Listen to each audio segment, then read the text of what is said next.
Good day, everyone. We are the Group 9, and today we are here to discuss to you the Chapter 9 regarding grading and reporting system. So first is K-12 grading of learning outcomes. The K-12 assessment is a learner-centered, or carefully considers is learning environment system. The 21st century skills such as research, analytical, critical, practical, and creative are part of the indicators included in the K-12 assessment. Both cognitive and non-cognitive skills, which include values, motivation, attitude, behaviors, and threats, and interpersonal relation are part of the assessment. So dito is, si teacher, ginigrade niya yung estudyante niya based dun um, sa performance ng ginagawa ng estudyante. And then meron naman dito is yung non-cognitive skills, kung saan ginigrade ni teacher yung attitude na meron yung isang estudyante or yung behavior. So the K-12 curriculum prescribed the assessment process should utilize the wide variety of traditional and authentic assessment tools and technique for a valid, reliable, and realistic assessment of learning. Dito naman is sa K-12 is pinagsama nila yung traditional na pagtuturo and yung authentic kung saan yung mga teacher is um, yung yung student at saka yung teacher is nagpapalitan sila ng knowledge. So next,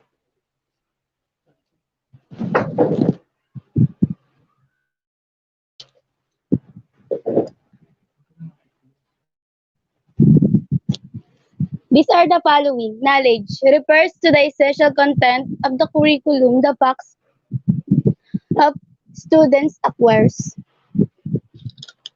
Next is process refers of cognitive act that the student does on fact and information to come up with meanings and understanding.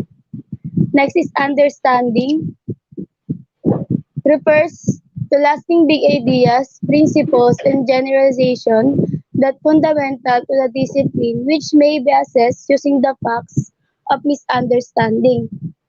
Next is product or performance. Refers to real-life application of understandings as shown by student performance of authentic tasks. First is knowledge. Naman sabi dyan, nire-refers niya yung knowledge that yung student na dapat malaman niya at maintindihan kung tama ba yung mga information na nakukuha niya or na-acquire niya. Next is process. Refers the promises to mas ma-explain ng maayos yung information with tamang meaning at tama rin dapat yung mga information na nakukuha niya. Next is understanding. Meron siya mga big ideas or mga dapat pay attention siya at alam niya yung mga principles and mga generalization that fundamental na kaya niyang lahat ng discipline ay alam niya at na-assess niya yon at tama yung mga naiintindihan niya. Next is product or performance. Naman nire-refers niya yung ginagawa na niya in real life application at naiintindihan na niya at nagagawa na niya nagagawa niya sa pang-araw-araw niyang gawain sa buhay. Next.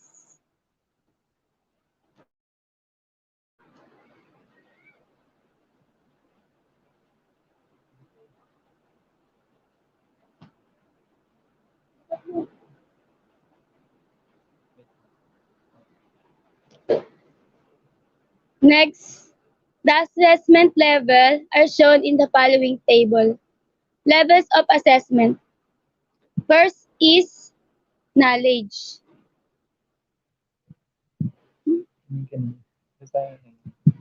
Knowledge, process of skill, understanding, product, and performance.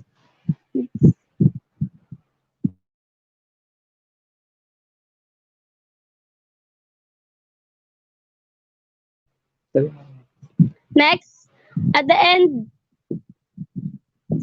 At the end of the quarter, next na po. At the end of the quarter, the student performance will be described based on the prescribed level proficiency, which has equivalent numerical values. Proficiency level is computed from the sum of all performance of student in various level of assessment, each level described as following. So, yung mga standard-based grading. Ito yung mga way ng teacher na ma-track yung mga students niya kung nagpo-progress ba o kung ano ba dapat ma-achieve ng mga estudyante. First is beginning. The student at this level struggles with his or her understanding of prerequisite and fundamental knowledge skills that have not been acquired or developed adequately. Ito naman sinasabi dyan na na-identify nila kung naiintindihan ba or kung ano ba dapat yung i-expect ng student. Ay, hindi.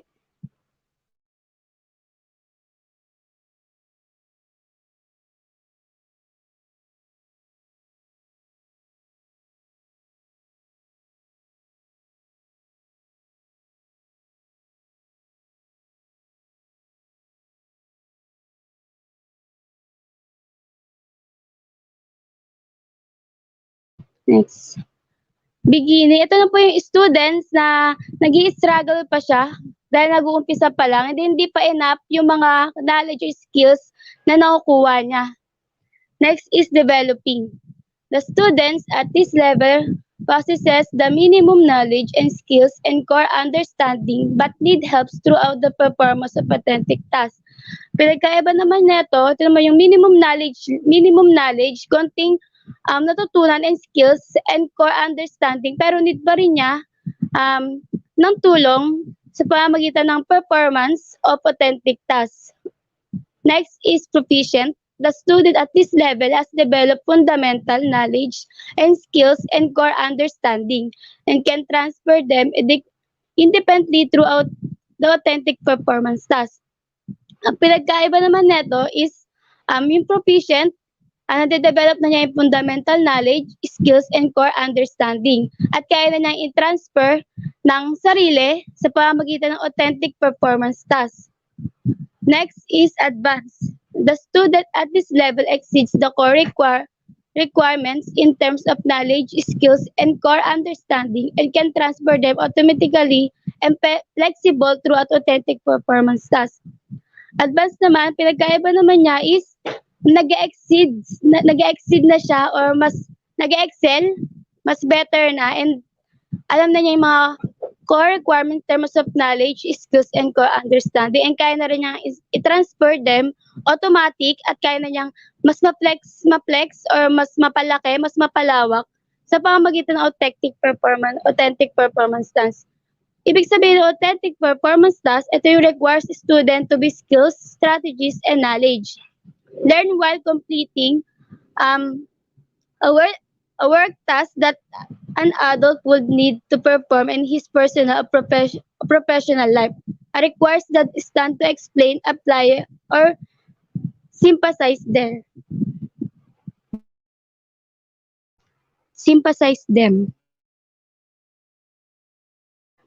Next. Next na.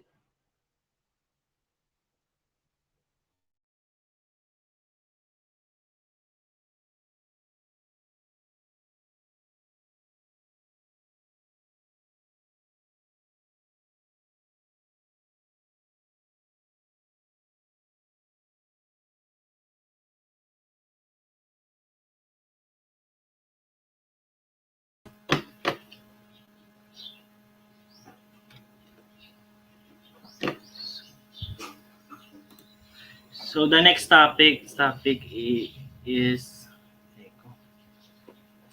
the effect of grading on students. So they have an article that state that over the years, studies have also been made on how grades and the comment of teachers written on student paper might affect student achievement.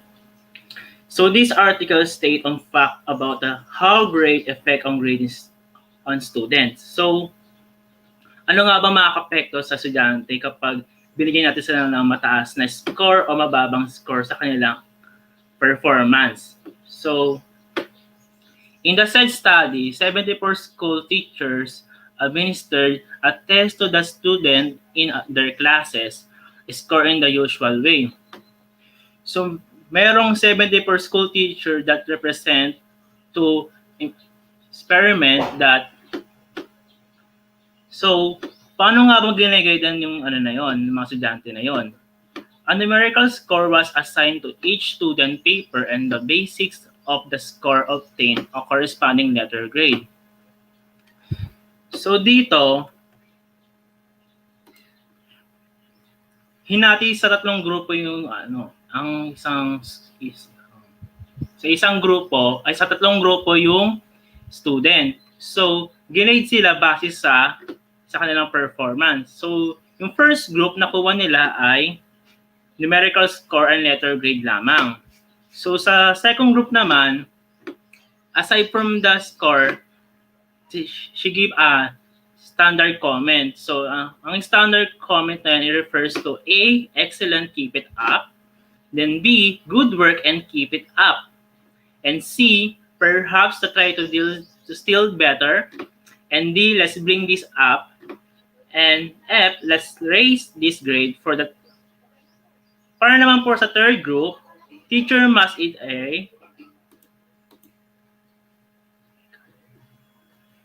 So, bigay lang sila base sa kanilang ability. So, in own ways. So, in this fact, based on the study presented in the previous paragraph, its relevance are the student, while grading may not compulsory for teaching or learning. It can be used in a positive way to enhance student achievement and performance. And it showed that the positive effect can be gained with relatively little effort of the part of the teachers. So this part of the how grading of student equivalent to good impact for themselves. So that the next topic is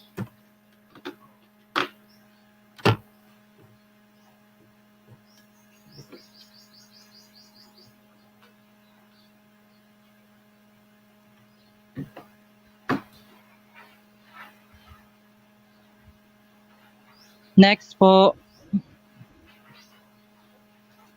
Next, let's discuss the basic of good reporting and good evidence.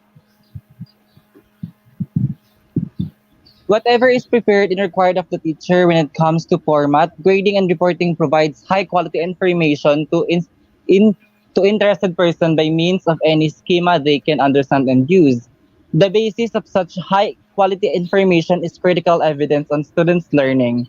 Evaluation experts stress that if one is going to make important decisions about students that have broad implications such as decision involved in grading, the more that good evidences must be ready at hand.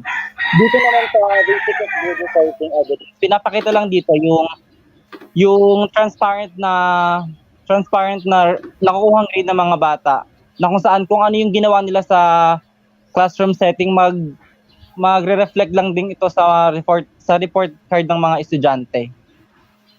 Next po. In the absence of good evidence, even the most detailed and high-tech grading and reporting system is useless. It simply cannot serve the basic communication function for its intent. Kaya nang sabi dito na kahit ano pa mga detailed high-tech grading and reporting system, as ang mahalaga yung pinapakita ng estudyante dun sa classroom setting nila na nakakasabay sila sa discussion, yung mga grades ng mga estudyante is na sa mga assessment nila is mataas, doon makikita natin yung tunay na reflect nung grade ng mga estudyante. Next.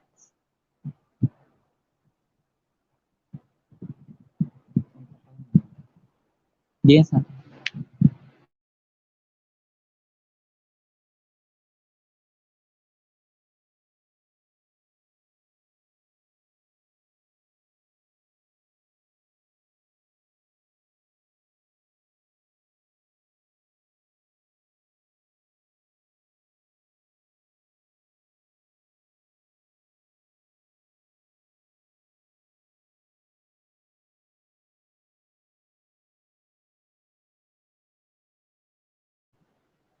Who's next?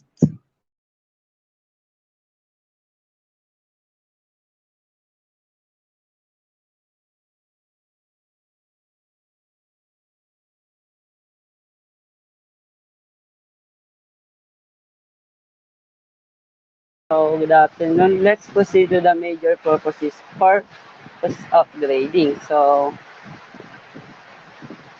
what is the purpose of grading? So, is to give feedback to students so they can take charge of their learning and to provide information to all who support student, teacher, especially the educators, parent, and others. So, ang layunin daw po ni grading system ay magbigay ng assessment sa mga mag-aaral upang mapangasiwaan nila ang kanilang pag-aaral kung saan ba sila mahina or saan ba sila nakakuha ng mataas na marka. So, grading system ay nagbibigay din po ng informasyon sa lahat na sumusuporta sa mga mag-aaral na ito, especially sa guro, magulang at iba pa. So, ano naman po yung purpose ng reporting system? So, reporting system is to communicate the students' achievement to families, for secondary institution, the employers. This system must above all communicate clear information about the skill a student has mastered or area where they need more support or practice. So, pinakalayunin po ni reporting system ay upang maipaabot ang mga nagawa ng mga mag-aaral sa kanilang magulang. So,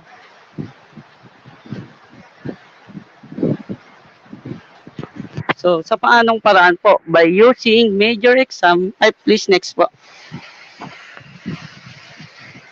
Please next po. So, by using what? By using major exam or tinatawag natin periodical test sa high school at prelim exam naman po sa college. So, next is class quizzes, report, student portfolio, exhibit of student, and so on and so forth. So, forth. So, the guidelines for the better practice. Please next po.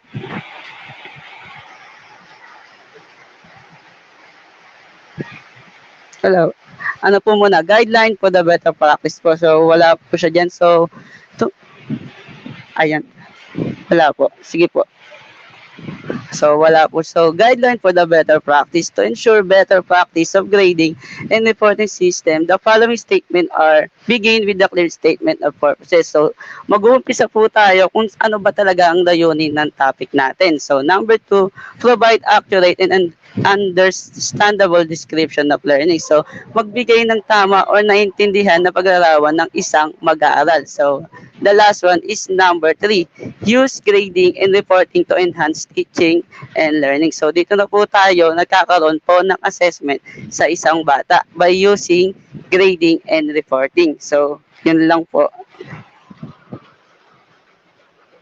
Next po.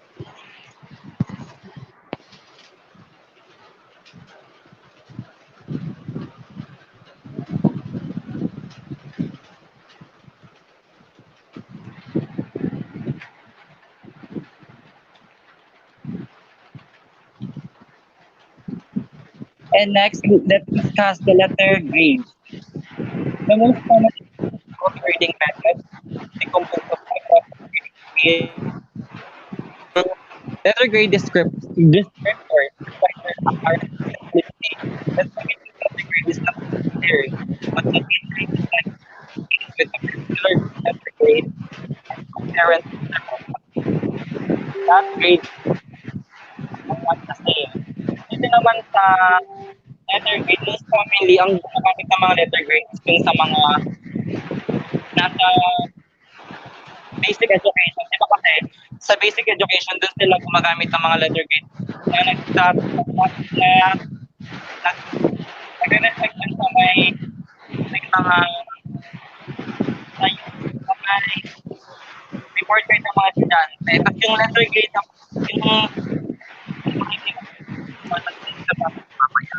and yun naman natin sa grading system. The system that the school has developed to guide how teachers assess and grade students' marks. Dito sa grading system, ito yung sistema na kung paano teacher kasi reporting system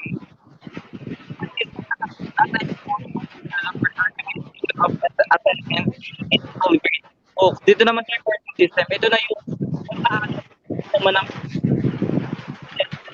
naging performance ng estudyante the whole quarter. Next.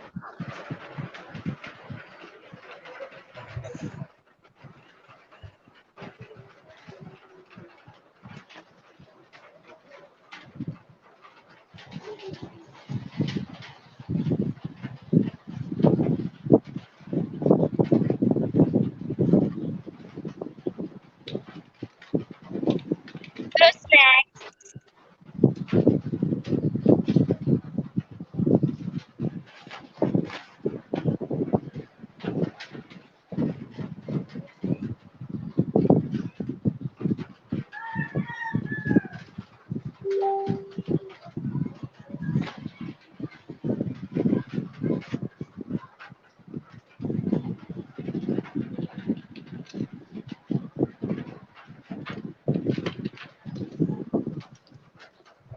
Next naman is the different interpretation of letter grades. Next. Next, Ariel.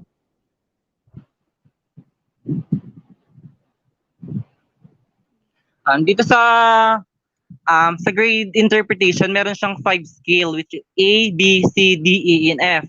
Si A, ano siya, outstanding or advanced, complete knowledge of all content, mastery of all targets, exceeds standards. Pag based naman siya sa norm reference, outstanding among the highest or best performance. Sa combined norm reference and criterion reference, outstanding, very high or of performance, and based on improvement, standing much improvements on most of all targets. Grade B, sa very good, sa most of all targets, ang nagre-rely siya sa very good proficient, complete knowledge of most content, mastery of all targets, meets most standards sa norm reference, very good, performs above the class average. Pag kinonvine naman siya sa norm reference and criterion reference, very good, better than average performance. Next.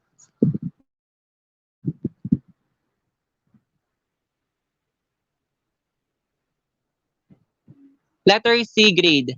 Acceptable or basic commands on of only basic concepts, skills, mastery of some targets meet some standards. Sa norm reference naman, average perform at the class average. Sa norm reference and criterion na pinag-combine is average lang siya. Sa grade D naman, making progress or developing, lack of knowledge of most content, mastery of only few targets, meets only a few standards. Dito sa letter D naman, ito yung sa grade ng estudyante na kung saan hindi niya lahat nami-meet yung standard ng knowledge na gustong maiano ng teacher. And sa norm reference, poor below the class average. And norm criterion, below average or weak minimum performances for passing. And grade F, unsatisfactory, lack of knowledge of content, no mastery of targets, does not meet any standards. Dito sa grade F, dito naman ito yung pinakamababang grade na binibigay ng teacher na kung saan hindi na meet ng estudyante yung content na inaano ng gustong ibigay ng isang teacher. Unsatisfactory, far below average, among the worst in the class. Unsatisfactory, lacks sufficient,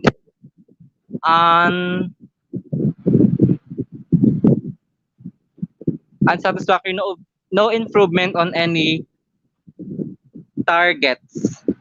And interpretation of letter grades, one of the reasons why teacher give their students a letter grade, it is because it is a clear way to measure their progress and motivation to do well because they have a clear goal they can. Next.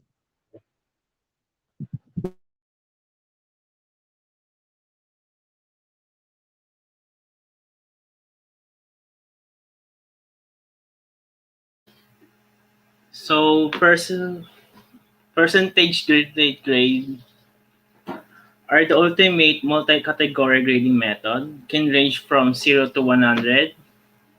Generally more popular among high school teachers than elementary teachers.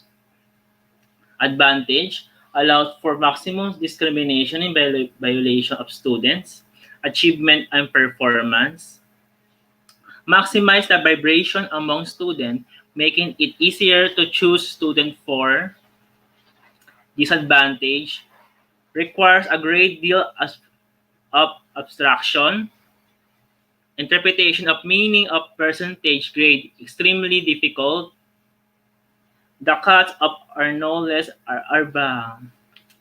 arbitrary but a lot more because of a large number of grade categories is less reliable and most subjective.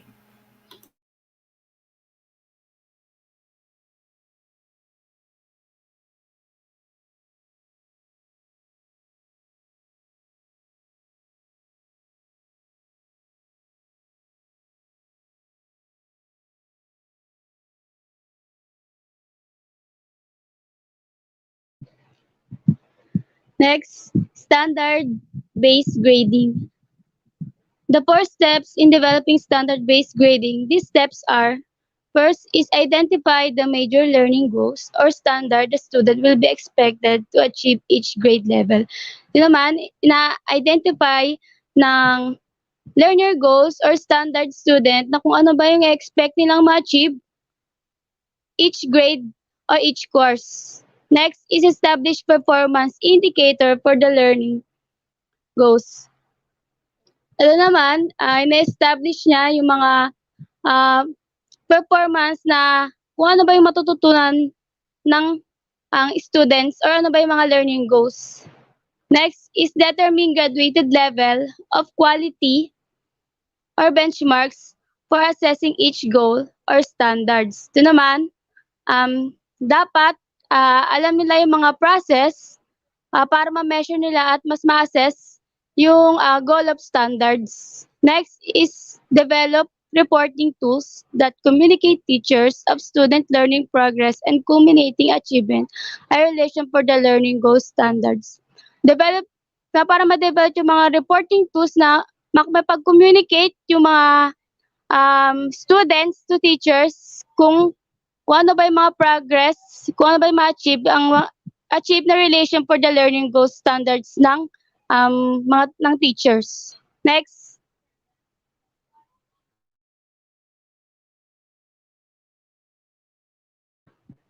advantages and disadvantages. First, we clear learning goals or standards established standard-based grading effort offers meaningful information about students' achievement and performance to students, parents, and to others. If information is detailed, it can be useful for diagnostic and perspective purposes.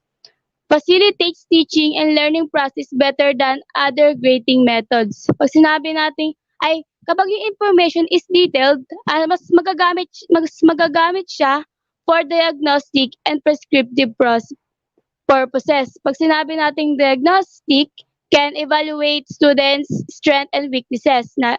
And pag sinabi nating prescriptive, ito naman yung emphasizing insights instead of data monitoring. Next is disadvantages. Takes a lot of efforts, often too complicated for parents to standards, may not communicate the appropriate of student progress. Ayun nga yung disadvantage niya is mas takes a lot of effort, mas matagal at mas mahirap maintindihan ng mga parents at mas the may not communicate, hindi makakapag-communicate ng appropriate student progress. Yun daw.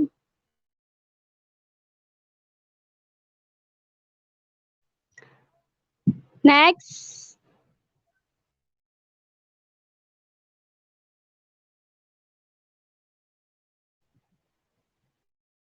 So next naman natin is pass or fail grading. Pass or fail grading simply as alternative grading method available to educators reduces the number of grades categories to just to pass or fail. So dito naman is si teacher gagamit siya ng grading system na pass or fail. So next naman. Next.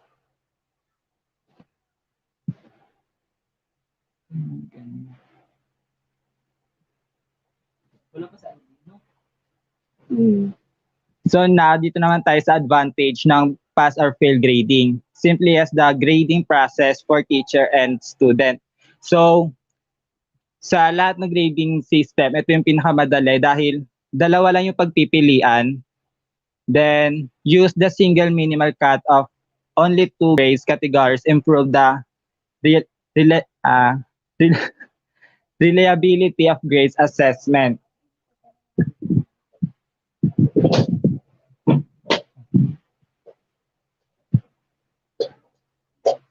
So next is pass or fail grading has potential to make learning environment more relaxed by focusing student attention on learning rather than on grades by Goldstein and Tilkert ng 1971. So dito naman sa pass or fail na grading system, si estudyante mas nagfo-focus siya sa pag-aaral niya rather than dun sa grades na makukuha niya sa teacher.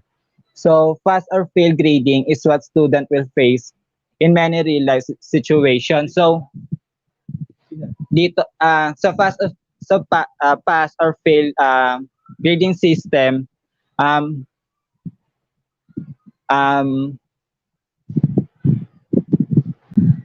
dito.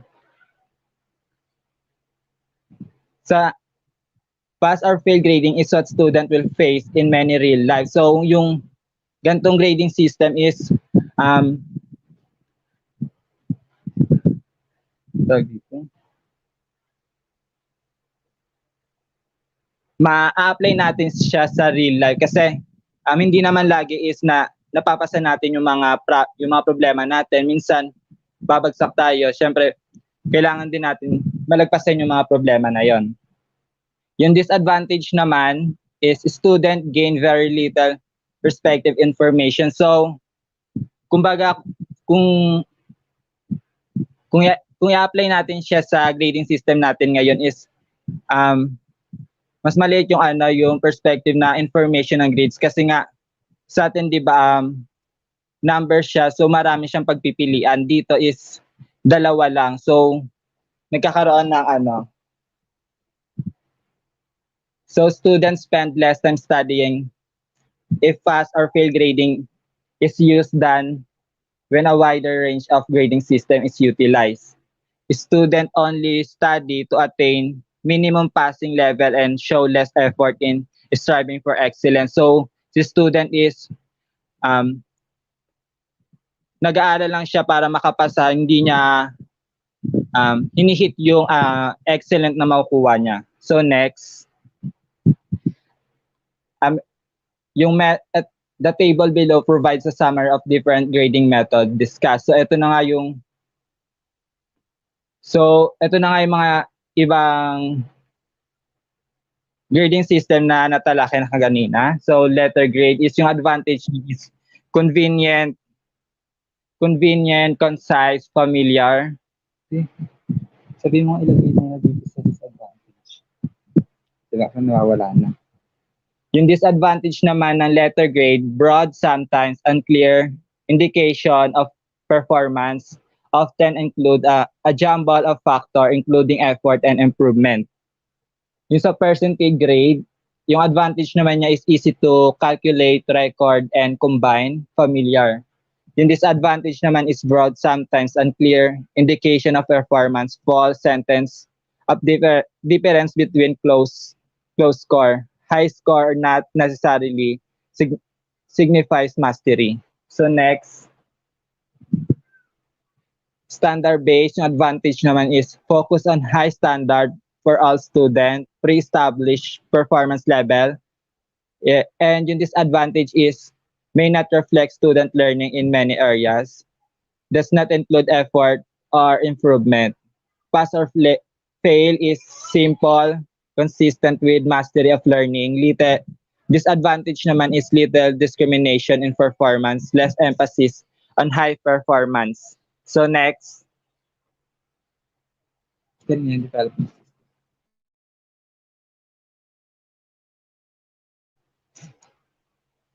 next na po.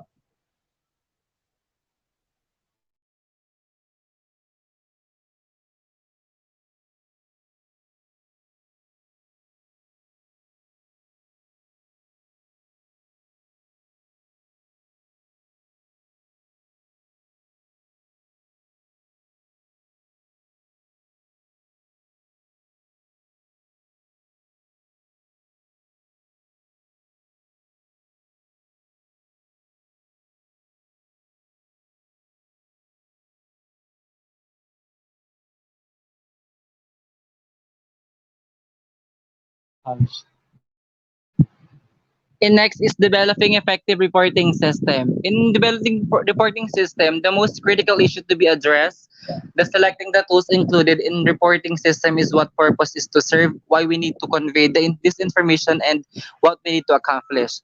Isa sa mga importance ng pag-develop ng reporting system is dapat nakabase siya dun sa standard na kung saan papasok dun yung mga criteria na kung saan upang mabigyan yung mga estudyante ng tama and transparent na grade na kung saan magre-rely siya dun sa report card ng mga estudyante. Next naman po.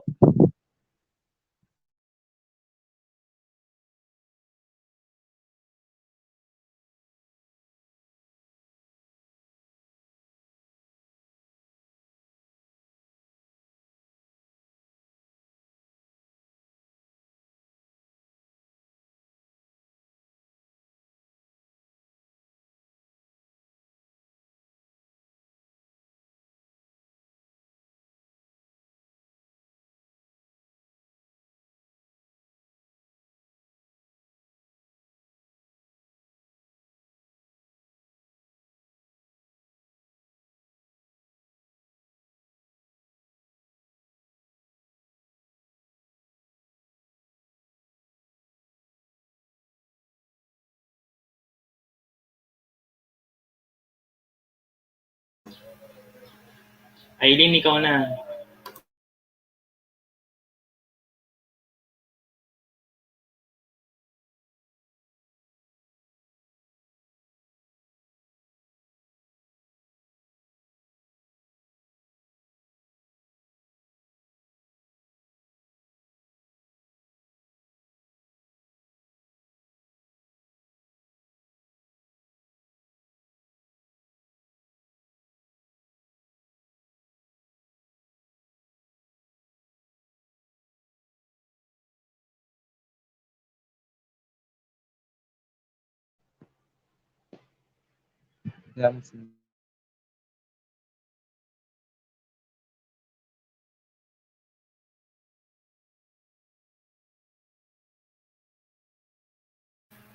Balik ka na lang tapos ano ka dito. Pasok ka ulit.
Si Arnel.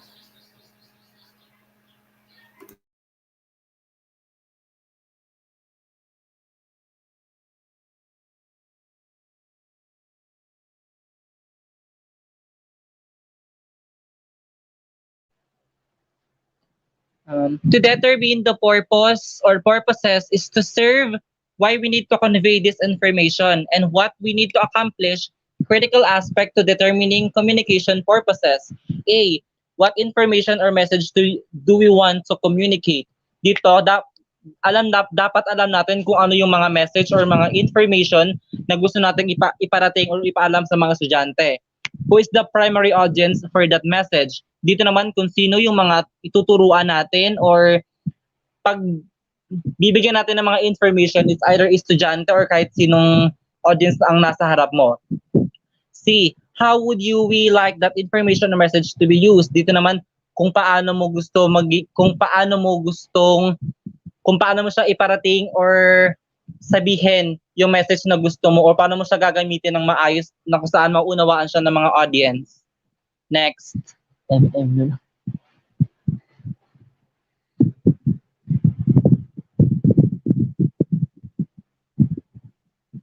Next po. Hindi ko alam. Ayun. Dito naman tayo sa do's and don'ts of effective grading. Do, use well thought out professional judgment. Try everything you can do. Score and grade fairly. Grade according to the pre-established learning targets and standard. Clearly inform students and parents of grading procedures at the beginning of the semester. Base grades primarily on students' performance. Rely most on current information. And sa don't, depend entirely on number crunching. Allow personal bias to affect grades. Grade on the curve using the class as the norm group. Keep grading procedures secret. Use effort, improvement, attitudes, and motivation for borderline students. Personalize poorly performing students early in the semester. Sino na? Next po. Di ba kung saan?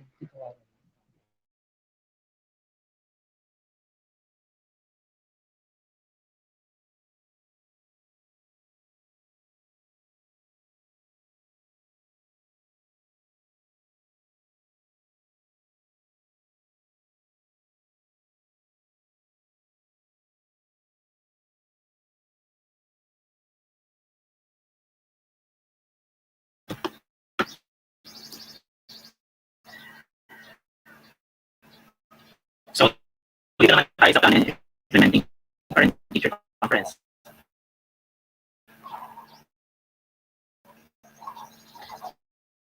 The parent teacher conference is the most common way teachers communicate with parents about student progress. Is typically a face-to-face discussion. Conference calls can also be used. Parents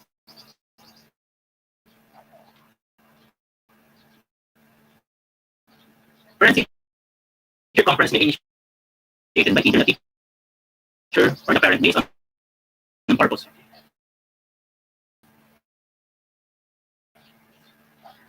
So, sa parent teacher conference, ito yung sinasagot ko yung mga PTA meeting kung paano ma-improve yung estudyante sa kanyang handle. So, dito naman, we have to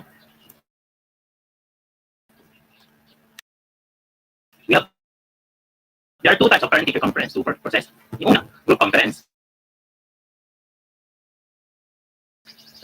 These are conducted in the beginning of the year to communicate student class policies.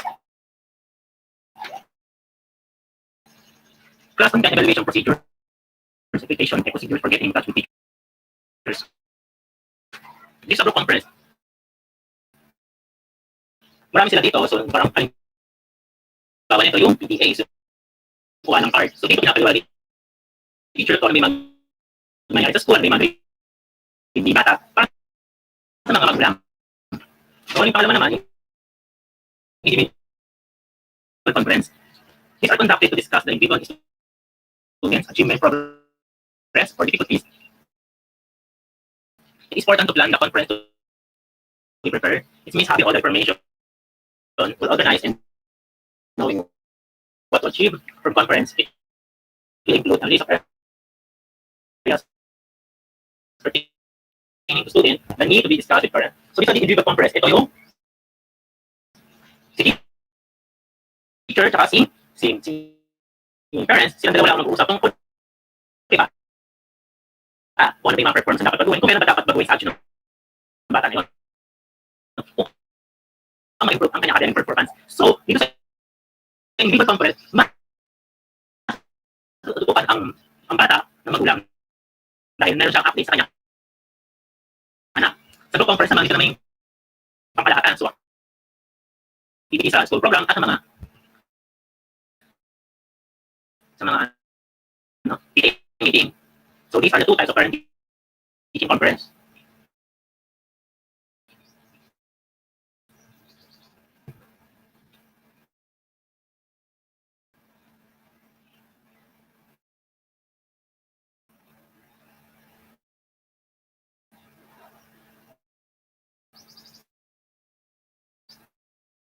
Hello,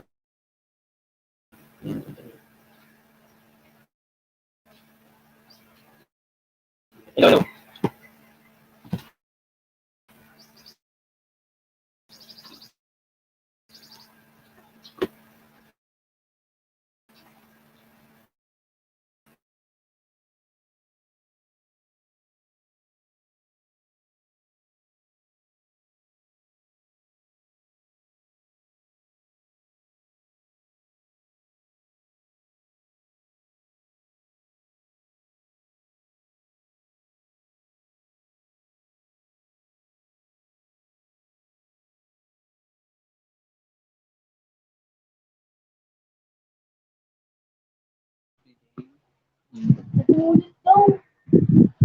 And that's our presentation for today. Thank you and God bless.